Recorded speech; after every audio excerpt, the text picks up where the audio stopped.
Amy, let me tell you about a magical place that is so exactly designed to be enclosed space, year-round fun for the whole family that I bet you already know what I'm going to say before I even say the name. Let's say it together on three. 1, 2, 3.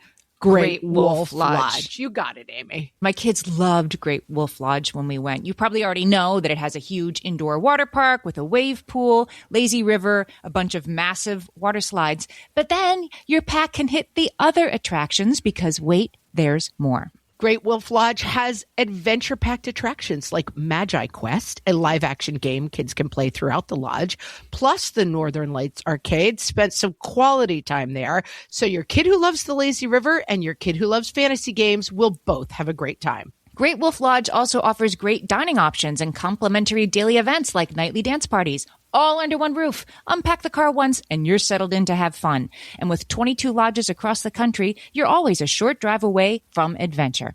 We've both had such great times at Great Wolf Lodge, so bring your pack together at a lodge near you.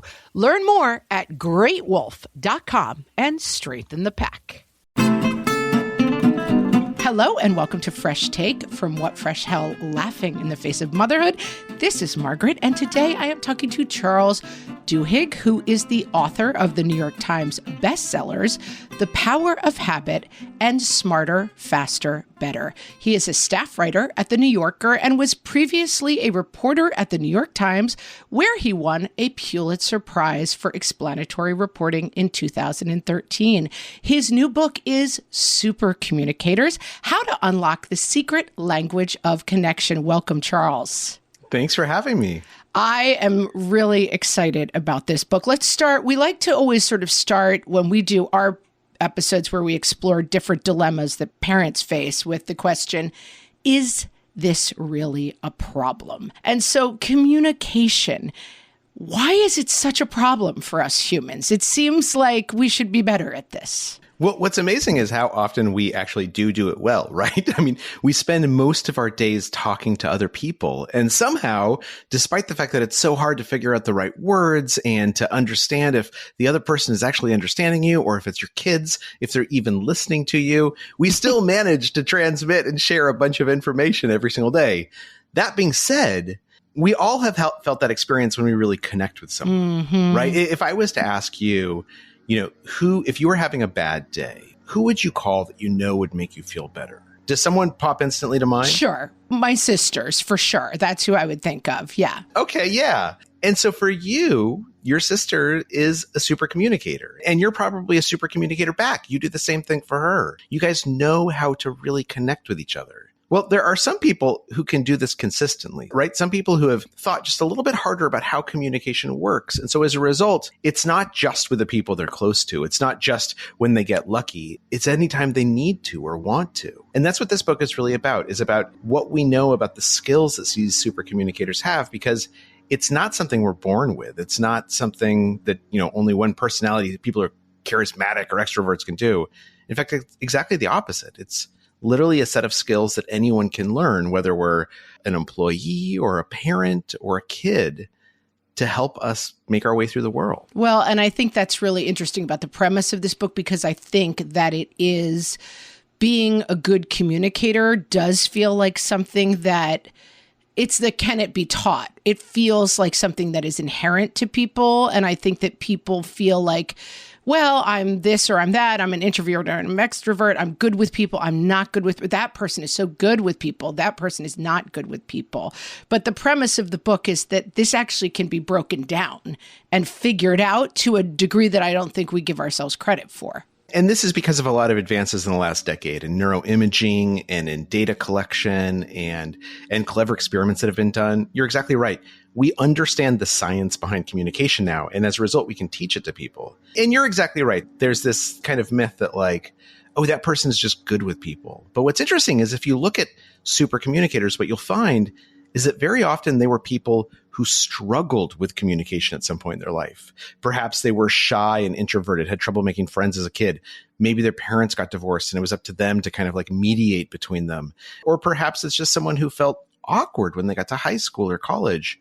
And as a result, they just paid a little bit more attention to saying, this is something I need to learn how to do. And it's that paying attention that makes all the difference. These are skills that literally anyone can learn.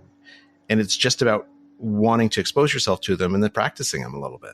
You start in the prologue with a George Bernard Shaw quote. We're big of the era quoters. Our whole podcast name is a Dorothy Parker quote, What Fresh Hell Is This? And the quote is, and I love this quote, the single biggest problem with communication is the illusion that it has taken place. We were just talking about on a recent episode that somehow entering the perspective of other people, it feels like the Tower of Babel. Like it feels so difficult. Why is it so difficult to see the world from our spouse's perspective, from our nemesis's perspective, from our child's perspective, that we just miss each other in communication? Oftentimes it's because instead of having a conversation, we're trying to have competing monologues, right? If I'm talking, and I do this all the time. I'm talking to my kids and I'm like, look, I'd like to talk to you about your room.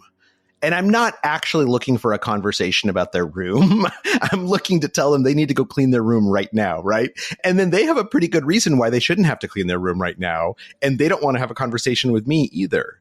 But the truth is, if we approach this instead by saying, like, I want to have a conversation, then it changes things, because the goal of a conversation is not to convince the other person of something. It is not even to find common ground.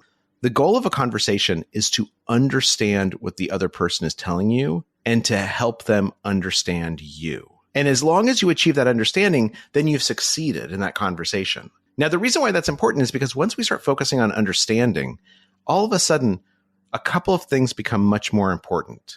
Like, for instance, listening, right? Do we have to, Charles, really? That's the most boring part of any conversation. It's true. But it's actually... We can't just wait for our turn to talk. That's what's fun about talking. If you look at it the right way, it's actually going to be the most fascinating part of the conversation. And in fact, the most challenging part of the conversation. People think that listening is really easy. I just shut up and open up my ears. But that's actually not how listening works, particularly if we're having a conversation about conflict. If there's something that we disagree with someone about, or we're discussing a hard topic, what we found is that it's not enough simply to listen.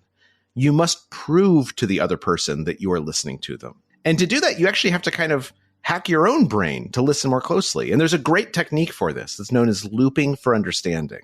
And it has 3 steps. The first step is ask a question. And some questions are more powerful than others, and we can talk about that in a second. The second step is, once the person's answered the question, repeat back what you heard them say in your own words. Sort of show that you've processed this, but actually process it. And then step number 3, and this is the one we usually forget, ask if you got it right. Now, the reason why this is so powerful is because not only are our brains hardwired that when someone proves they're listening to us, we want to listen back to them. So you're ensuring that the other person will listen when you start to speak. But equally, if my goal is to be able to listen to what you're saying closely enough that I can repeat it back to you, I'm tricking myself into listening really closely. I'm not coming up with counter arguments in my head. I'm paying attention. Right. There's a tip that I'm bad with names. Someone told me, when you hear someone's name, you repeat it back to them. Oh, hi, Charles. You say it out loud. That it activates a part of your brain, because I've often had the fight with my spouse, who's a bit of a nutty professor type, that I'll say, well, what did I just say? And he'll say, well, you said that the kids need to be there. I'm like, just because you can repeat what I said doesn't mean you were listening. And he's like, I don't understand how that could be true. And I'm like, exactly. It's somehow going into a bank and it's being accessed and regurgitated, but somehow you have not processed what I'm saying at all. And that process is really important, right? That's why in that step 2 of looping for understanding, repeating back in your own words, because what the goal is to push yourself. That's it. Because it's not just a microphone. Right. The goal is to push yourself to process that, right? And sometimes the repeating back can be asking a follow-up question that shows that you're paying attention. You know, it's interesting that you said that this happened with your husband. I'm wondering, like, does it ever happen with your kids? So I'm showing you through that second step, even though it's a question, a follow-up question, I'm showing you that I'm paying attention. I'm showing you that I'm listening. I'm asking you that question. Did I get it right? Like, am I understanding this correctly? And I think it can also help mirror to the person what they're saying, which also sometimes things come out where I'm like, God, you're so selfish. You're always doing this. And with somebody repeating back to you what you've said, it also holds up a mirror to what you're saying, which sometimes we're speaking in the same way that my husband is listening. Things are just coming out of our mouths and we're not necessarily putting the intent behind it that the other person is absorbing.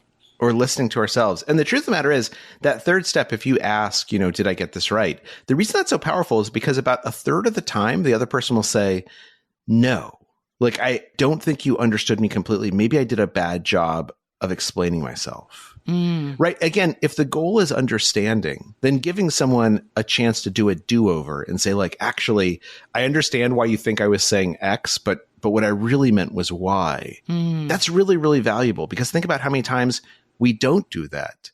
And as a result, we think we've heard and understood, but we really haven't. That's when we're at George Bernard Shaw. We're just having the illusion of a conversation.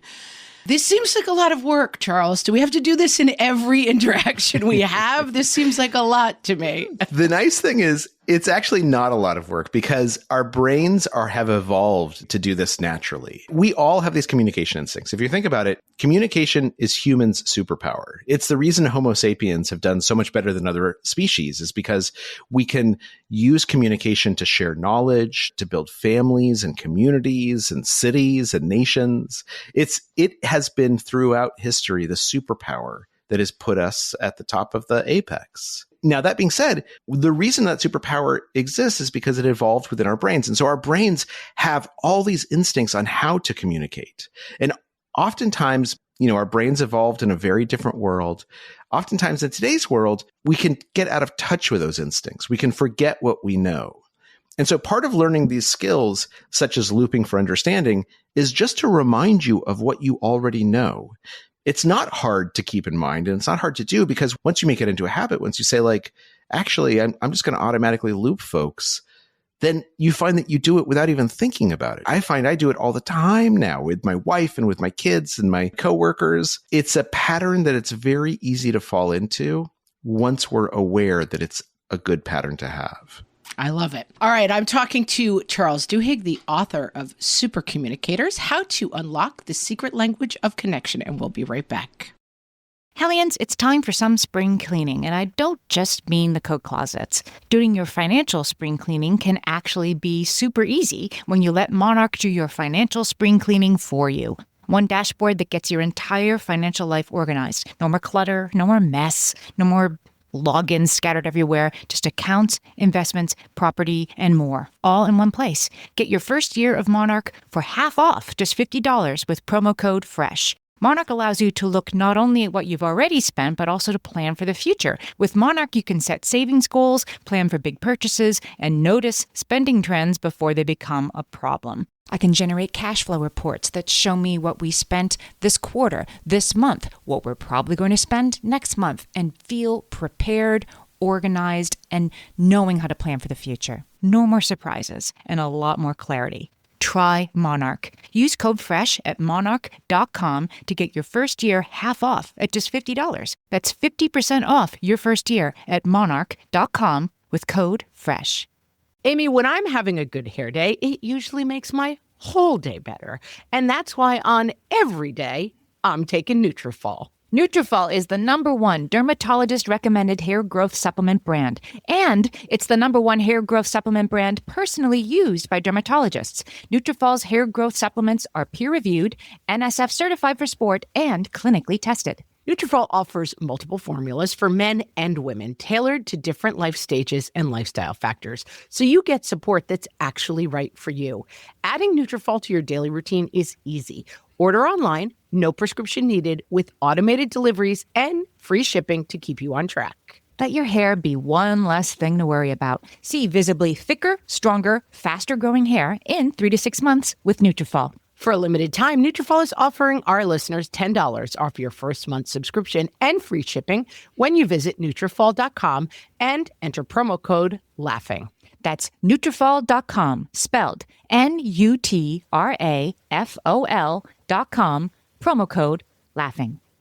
So you talk in the book about the 3 conversations. I found this really, really interesting because I think also part of it not being so hard is that communication has a lot of different roles in our life. Not every single conversation has to be like, okay, let me echo that. Like sometimes we're just kind of getting through the day. We're not talking about interactions. I think we're talking about conversations where we're trying to get to something maybe a little bit deeper than you grab that, I'll grab this, let's go. And sometimes a conversation is just that, right? Sometimes it's me turning to my wife and saying, what do you want for dinner? And she says, I'd like to have Indian food. And I say, okay, that sounds great. Which one do you want to order from, right? So, but you're exactly right that when the conversation gets a little bit more meaningful is when understanding the distinctions in these conversations is important. So my wife and I would fall into this pattern. The way I got interested in conversations in the first place is that my wife and I would fall into this pattern, which I think is pretty familiar to other people. I would come home from a long day at work, and I would be upset and I would start complaining about my boss and my coworkers and telling my wife how underappreciated I was. And she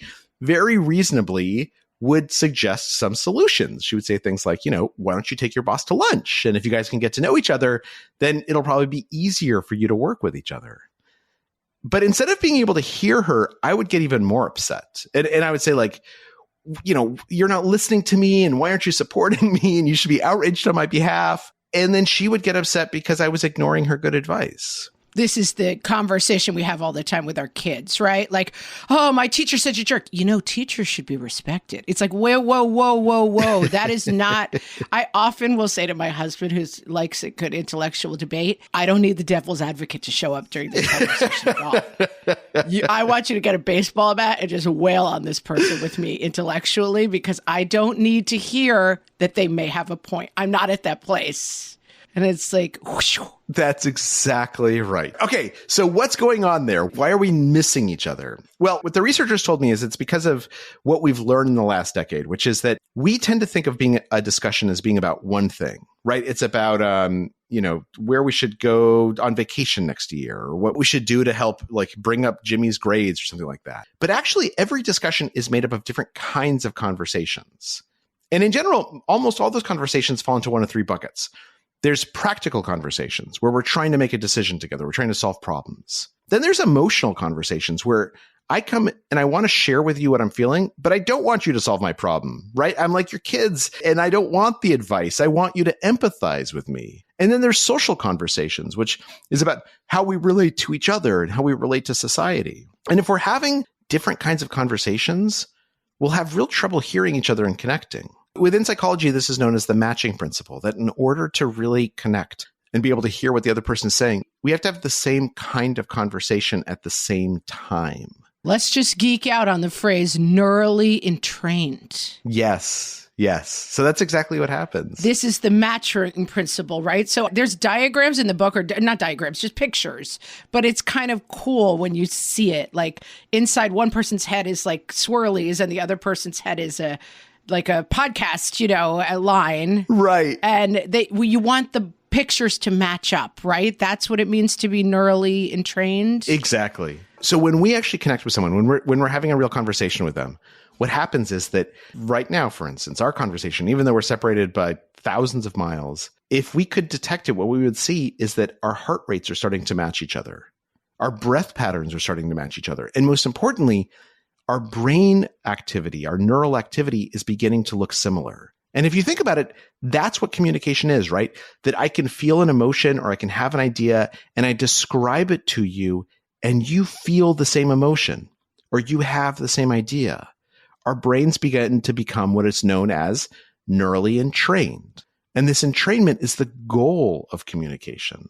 And once you recognize that, then all of a sudden it changes kind of what you ought to do in a discussion, right? Because your job no longer is just to say your piece.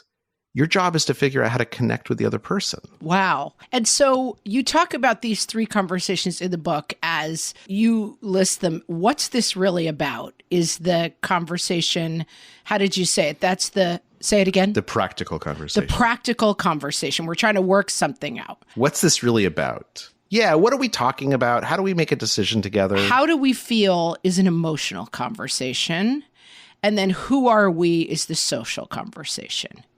Okay, here's my question. Do I know what kind of conversation I'm having when I start the conversation? How do we get on the same note card? Like, how do we know we're both having the same conversation? So the first thing is you got to take a beat just to figure out what you want from this discussion, right? Like if you're talking to your husband or you're talking to one of your kids, before you open your mouth, just take literally half a second and think to yourself, what do I want out of this? Do I want us to make a decision? Do I want to understand how my kid is feeling and let them know that I understand how they're feeling? Do I want to talk about I understand that you made this choice, but you got to think about how it affects other people.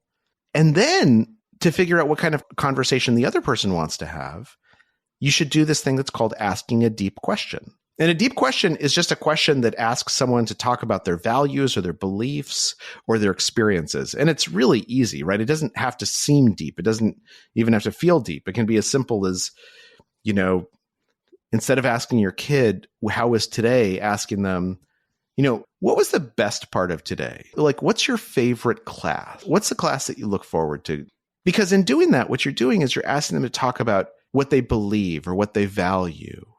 Or if you ask them, what grade was your favorite grade? Or you meet someone who's a lawyer and you say, oh, did you always want to be a lawyer? Like, what made you decide to go to law school? Those are deep questions because it invites the other person to share with you. And when they do, if you listen to them, what you'll hear is them telling you what kind of conversation they want to have. So if you ask your kid, what was the best class you had today? And he says, it was math because, I got a 98 on the test and I'm feeling really good about it. Well, that's probably kind of a practical mindset he's in, right? He's ready to talk about homework and grades. But if you're talking to another kid and they say, oh, actually drama, because today we read this one scene and it just made me feel so sad, but I was kind of happy to be sad. Okay, that kid's in an emotional mindset, right?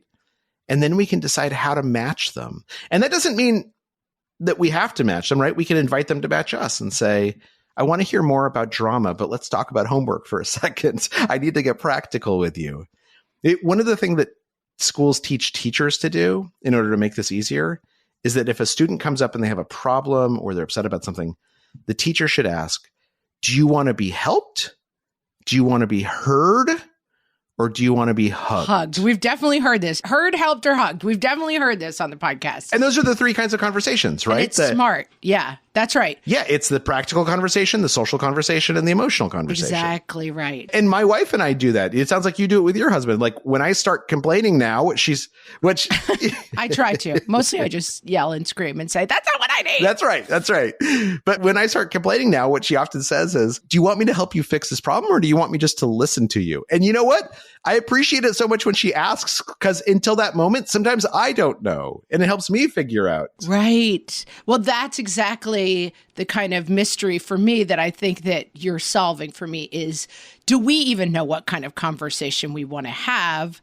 Not necessarily. We have to figure it out together, both sides of the conversation. Absolutely. It's not that one person comes in to be like, coming to you with this kind of conversation, and now you have to match me. We both have to find each other. Exactly. And sometimes it's just a matter of asking, right? It's just a matter of taking a moment and saying like, look, like, what are we talking about here? Like, why are we talking about this? Like, what are we talking about and why are we talking about it? Yeah. Is the goal just to kind of like share with each other, or like, is there an actual problem that we need to solve? And like in marriages, that happens all the time, right? I complain about something and my wife doesn't know, like, is he asking me to solve this with him or does he just need to vent? And the easiest thing to do is to ask. Amazing. I am talking to Charles Duhigg, the author of Supercommunicators, How to Unlock the Secret Language of Connection. And we'll be right back. My favorite skincare products actually feel more like self-care, like they're so nice to put on and they smell so good that I'm actually happy when I get to that part of my day.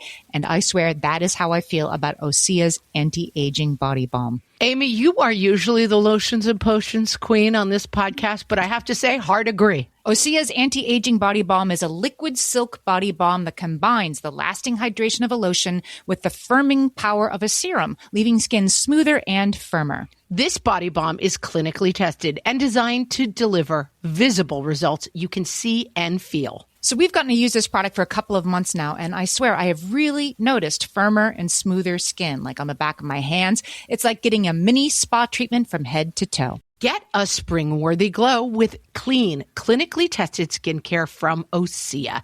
And right now, we have a special discount just for our listeners. Get 10% off your first order site-wide with code FRESH at OseaMalibu.com. That's 10% off your first order with code FRESH at OSEAMalibu.com. All my kids learned to swim when they were little. It was super important to me that they be confident and safe in the water. There was only one problem with that. taking them to swim lessons. I mean, the pools were freezing. There were always cranky adults doing laps right there. And it was definitely not, for any of us, what you would call fun. Amy, heard. But now there's Goldfish Swim School. Goldfish takes a really thoughtful approach to swim lessons, combining research-based teaching with a warm, kid-friendly environment that actually helps kids thrive in the water. Every detail at Goldfish is thoughtfully designed to create a golden experience, from shiver-free, warm indoor pools to comfy waiting areas for parents to professionally trained lifeguards on deck. Goldfish uses an approach called the science of swim play, which combines guided play with proven teaching techniques to help kids learn to swim, build water safety skills, and gain confidence, all at their own pace. Lessons are designed to meet kids exactly where they're at. If you've been thinking about swim lessons or just wondering where to start, this is a great opportunity. Right now, Goldfish Swim School is offering a waived membership plus your child's first lesson free at participating locations. Just visit goldfishswimschool.com/free to find a location near you and enroll using promo code FREE. That's goldfishswimschool.com/free, promo code FREE. So we have talked about this on the podcast because I have something on the podcast that I have talked about called the theory of the hoses. And my theory of the hoses is that everybody has hoses that come out of them and that you have to connect with people hose to hose. So like if you have a lawyer hose and I have a lawyer hose, we can connect our hoses and talk to each other. And that some people have 10 hoses and some people have 1,000 hoses. And so some people, it's like they can connect with people on a million different things because they're, I don't know if they're curious or whatever it is. It's like they're 1,000 hose people. I have a kid who's on the spectrum and I would describe him at this phase in his life as like a 6 hose kind of a guy. He doesn't have a million points of connection, but when he finds that point of connection with someone, it's on like Donkey Kong, like it's happening. Yeah. It's really meaningful. Can I ask you a question about that? When you think about those 1,000 hose people and you think about your son, for instance, is it that your son only has 6 hoses, or is it he has many hoses, but some of them are hard for him to recognize and some of them are hard for him to share? I think I would have to think about it a little bit more. I think for him, he has very selective, strong interests. So he has very deep interests, extremely deep interests. So he doesn't have room to have 1,000 because his goes so deep. And that I would say I'm a person who has many, many shallow interests and real interests. Like I love to talk to people. I love to find out about people. I'm curious about people. And so there was a secretary somewhere. I had a temp job years ago and it was like, no one ever talks to her. She's scary. She's weird. And I ended up sharing a desk with her and they were like, poor you. And then we ended up chatting for like 12 hours all day. We went out for a drink afterwards and people were like, what the heck did you talk to her about? And I'm like, she's really into Nordic dancing. If you just talk to her about Nordic dancing, but I'm fascinated. Like who's into Nordic dancing? I want to find out all about that. My son is just, that's not his personality. He's like, I want to talk about Marvel or movies or, different kinds of food. He's interested in certain things, but he's not interested in Nordic. That's not interesting to him. So for many of us, I think we actually have more hoses than we think we do. And some people have learned how to recognize those hoses. I'm going to try out an idea and you tell me if you think it's wrong. That there are some hoses that your son might even be surprised to learn he has. Like, I doubt if I asked him questions about ice cream, it would be something that he thinks a lot about and is really passionate about. But I also bet he loves ice cream the same way I love ice cream, right? Yes, everyone loves ice cream. And if we went to the same ice cream parlor and I'm like, man, did you have that one flavor? He might be kind of interested in. So in many ways, what matters there is not so much the hose that I'm using, but showing you that I want to connect with you, showing you that I want to understand your hose. And this is one of the things that we know super communicators, consistent super communicators, people who are super communicators on a regular basis. One of the things that they do really, really well is they, for instance, ask more questions than the average person, 10 to 20 times more questions. But a lot of them are questions like, hey, what'd you think of that? Or, what did you say next? Questions that kind of like invite us in, but we don't really pay attention to. They tend to laugh more because laughter is a way of showing that we want to connect. But most importantly, they show you that they want to connect with you. They show you either that they're curious or that they're listening. They show you that they have a bunch of hoses and they're interested in which hoses match up with yours. And it's that offer of intent. It's that invitation that makes us willing to find something that we have in common and to build on that. And so who is this a goal for? All people? Should all people want to be super communicators? Or is it just that all people should, that there's a value in connection and therefore all people should want to get better at this? Like why super communicators? Well, so I think both of those are true, right? Like if you look across the world, the people who are most successful are the ones who communicate best. And think about how wonderful it is as your kids get older. You know, my kids are 12 and 15. The ability to have, oh, really? Oh. Except for I have one in the middle. Okay. I have a 13-year-old. Oh, nice. So like, and I'm sure you're experiencing this or tell me if you aren't, but like as they get older, the ability to have real conversations with them is so wonderful, right? Now, that being said, that doesn't necessarily mean it's easy because it's really, really natural to fall into that. I'm the parent, you're the kid. I'm going to pretend to have a conversation, but actually I'm going to lecture you about how I think you should be doing differently. But if we are super communicators and we know how to invite them in, then all of a sudden they start telling us about their inner world, about, how they're getting along with their friends and what they're worried about and what they hope for the future and what they're excited about. It's so wonderful to hear your kids actually explain who they are. And the same thing is true with spouses. The largest study that we have of happiness is this thing called the Harvard Study of Adult Happiness. It's been going on for almost 100 years. And what they found is that the single greatest correlate with happiness over the course of a lifetime, as well as the single greatest correlate with longevity and health, is the depth of the connections that you have to other people. You don't have to have 1,000 of them. Right. That's it right there. You can just have 3 or 4 as long as they're deep and meaningful and real.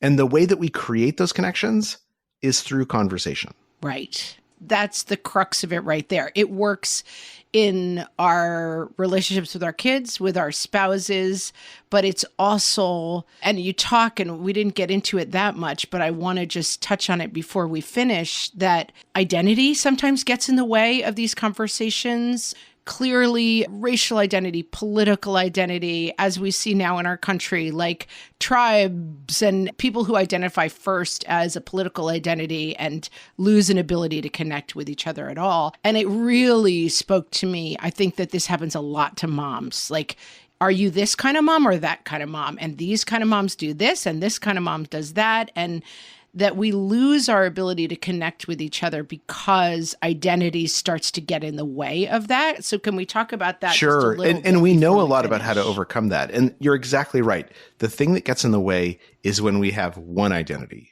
right? You're the organic mom and I'm the mom who doesn't mind giving her kids Coke. You're the dad who is always distracted when you're at the playground, but I'm the dad who actually cares about my kids. You're the Trump voter and I love Biden. You as a Black woman know what it's like to raise children in this society. And I as a white man have trouble understanding, right? These divisions become divisions when we see someone through the lens of just one other identity. But of course, the truth of the matter is we all contain thousands of identities. Like you might be the organic mom, but you're also the mom who loves to let your kids do crazy stuff on their motorbikes. And I'm like, okay, that's interesting. And you're also the mom who volunteers at the school and is the crossing guard and who goes and knows a lot about how to preserve jams and can teach me that. The more that I recognize the different identities that you have and you recognize the identities that I have, the less any one of those identities becomes important. And so the first step in this is acknowledging our differences instead of pretending they don't exist, right? So think about how powerful it is and I've had this conversation with some of my friends and some of my coworkers who are, for instance, Black. And I've said to them, as things happen with policing, I'm curious, as a Black father, you probably see this differently than me. But I know as a lawyer also, you probably think about policing in a different way than I do. And as somebody who grew up in this town, I know that your dad was a cop. And so I'm just wondering, how do you think about what's going on right now? The way that I ask that question, I acknowledge the differences that we have, right? But I also acknowledged that there's different identities that all of us possess, that you're a lawyer, that you're a father, that you're the son of a cop, that you're a Black man. And in doing so, what I do is I make that conversation something where we all have the right to speak up, because the only person who is an expert in being you is you. And so if I say to you as a mom, as a podcaster, as someone who has a special needs child, you probably see this issue in a really interesting and different way. By acknowledging that, I create the space because you're the only person who is an expert in your experiences. And when you share them with me, you're giving me a gift. Yeah, I love that. There's so much in this book for moms. It's not particularly a mom book, but there is so much. I think when you talk about deep connections, that isolation that moms feel is the removal of those deep connections in so many ways. So I really recommend this as a book for all of our listeners. It is called Supercommunicators: How to Unlock the Secret Language of Connection by Charles Duhigg. Charles, thank you so much. This was a great conversation today. Thank you for having me. I really appreciate it.